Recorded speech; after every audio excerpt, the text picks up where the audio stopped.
আর আমরা বলি না না, আমরা দল করতেছি ইসলাম প্রতিষ্ঠা করার জন্য না, আমরা ক্ষমতায় গেলে আমরা গতানুগতিক গণতন্ত্র দিয়ে রাষ্ট্র পরিচালনা করব, মানব রচিত বিধান দিয়ে।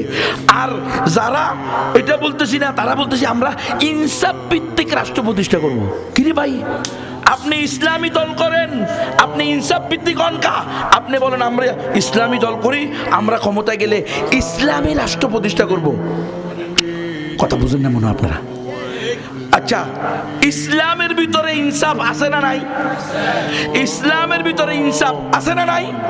আর বেটা, ইসলাম ছাড়া তো ইনসাফ হইতেই পারে না, আর ইনসাফ ছাড়া তো ইসলামও হইতে পারে না।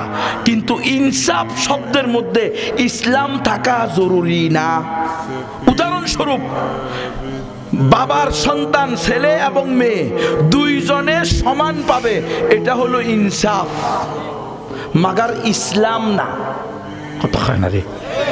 কিরে, একই বাবা মায়ের সন্তান, এটা ছেলে এটা মেয়ে, দুইজনে সমান পাবে, এটাই তো তোদের আকল আর বিবেক বলে। কারণ তুমি যেরকম অস্বয়ং সম্পূর্ণ মানুষ সৃষ্টি, ঠিক তোমার আকল বিবেকও অস্বয়ং সম্পূর্ণ সৃষ্টি। কিন্তু কুল কায়নাতের মালিক তোমাকে আর আমাকে, তোমার আর আমার আকলকে সৃষ্টি করেনওয়ালা রব্বুল আলামিনের সিদ্ধান্ত, ওয়ালিযাকারি মিসলু হাযযিল উনসায়াইন, দুই মেয়ে যা পাবে এক ছেলে। কথা কয় না একটু? অথচ আন্দোলন করতেছি কি নিয়ে? ছেলে আর মেয়ে, নারী আর পুরুষ ভেদাভেদ নাই, পৈতৃক সম্পত্তিতে সমান হিস্সা চাই। কথা কয় না একটু?